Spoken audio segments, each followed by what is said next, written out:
I like going to the movies. Remember movie cinemas? Yeah, it's been a while. So when I go to the movies, it involves something like a liturgical ritual.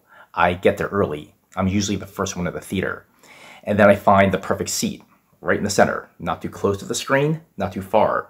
And I sit where the sound is perfect. And I sit in silence in a dimmed room, waiting. And then the announcements start rolling, such as turn off your cell phone. Then there are a few interesting ads, and then the trailers. These things are not essential, but they're pretty fun. I wouldn't want to miss trailers. They are the ritualistic cues that prepare me for the real reason why I'm there. The important part, the movie itself. 90 minutes of pure CGI, adrenaline-pumping awesomeness. And then the cool down, the credits scroll. Now, if it's a Marvel movie, you get the mid-credit scene and then the post-credit scene. It's not nearly as important as a movie, but it's pretty cool. So here's a pattern. Prelude, warm-up, followed by the movie or the important stuff, then followed by the credits, the warm-down. I bring this up because, well, speaking for myself, and I might imagine maybe some of you, I'm tempted to view church service in a similar way, what we do on Sunday. And that is really the wrong way to understand what it is that we do once in church every Sunday. If you are like me, and you do experience Sunday service in a manner that mirrors going to the movies, it's actually an understandable mistake. The similarities between modern entertainment and the modern church service are quite remarkable when you pause to think about it. Think about it. Going to church, compare going to church with going to the movies. I try to get to church a few minutes early. I find my seat, the one I like, and the seats are set up in rows facing the front of the church. Front of the church, the elevated pulpit or stage, where all the interesting action takes place, just like the movies. So I'm in my seat at church for a few quiet moments.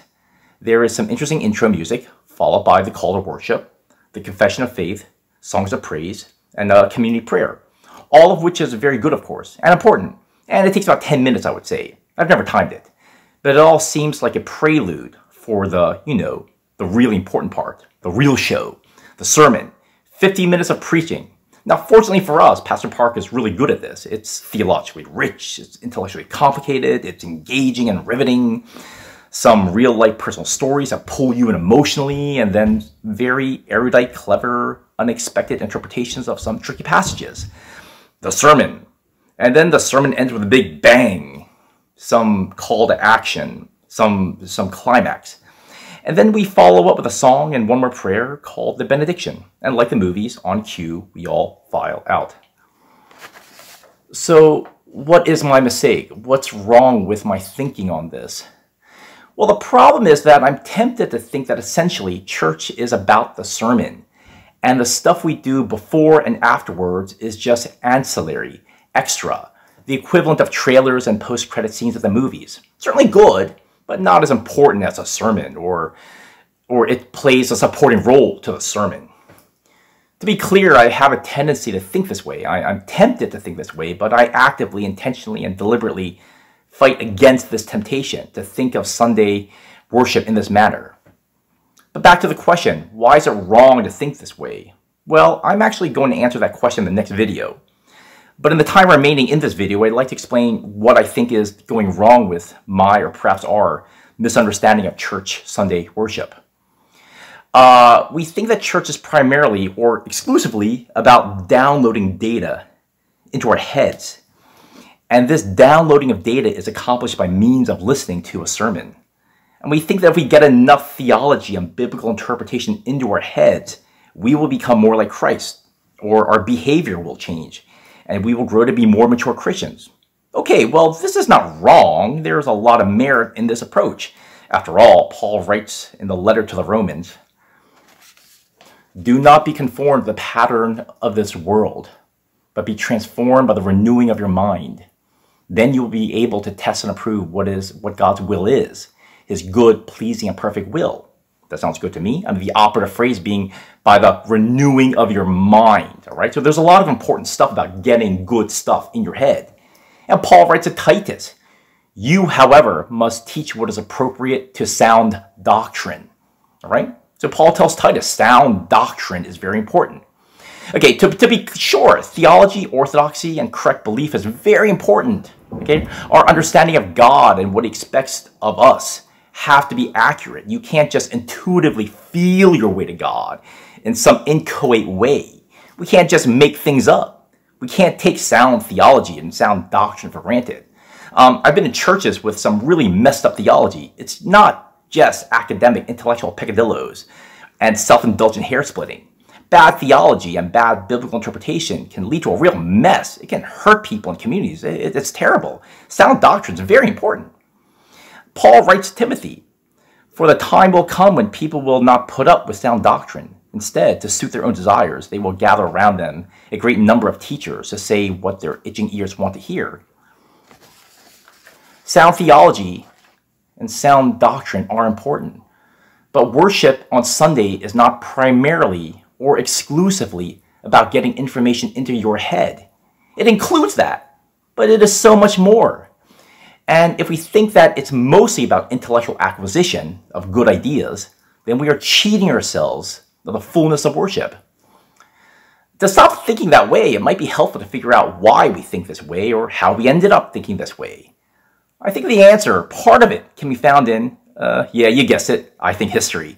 But seriously, I think history can shed some light onto how we modern people think. Really briefly, René Descartes and the Enlightenment. You know Descartes, right? In the 1600s, Descartes was trying to figure out if he exists or not, or if anything existed or not. So René Descartes is asking himself, how do I know for certain I exist? His answer, his famous line, "I think, therefore I am," meaning I'm a thinking thing. And since I'm thinking, I must therefore exist. What Descartes is saying is that your identity is in your thoughts. In the mind of Descartes, you are like a brain on a stick. Your body doesn't really matter. The world around you doesn't matter. You are mostly a mind. That's what your identity is, your mind and your thinking. Okay? And I think we modern people have more or less adopted Descartes' way of thinking about this. Our identity is in our thoughts. Secondly, the Protestant Reformation.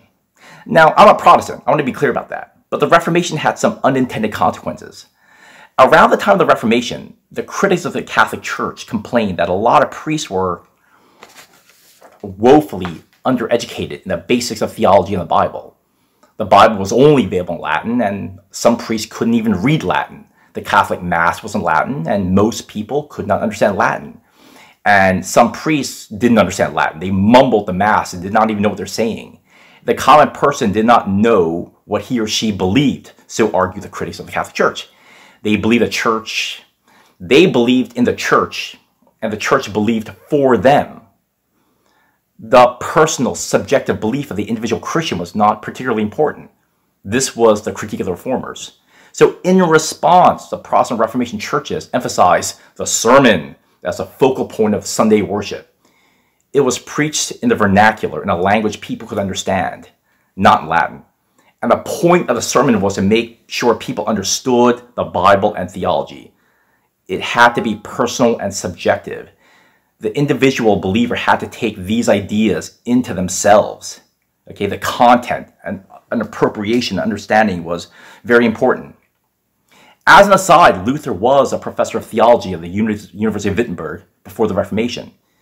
And he replaced the priestly vestments, which he was critical of, with a robe of a scholar. And the pulpit became something more like an academic lectern. So, as a result, an unintended consequence of Descartes and the Reformation, there is a tendency to make church primarily about the acquisition of knowledge, good theology, but nonetheless the acquisition of knowledge. And then there's a temptation to turn the church into a classroom. And the sermon becomes something like a lecture. Let me be clear. I love theology. I love knowledge. I love learning. It's what I do for a living. Knowing sound theology is very important. But if church was all about getting information in your head, then church would be nothing more than a Christian TED Talk. And church is so much more than that. I'll continue next week.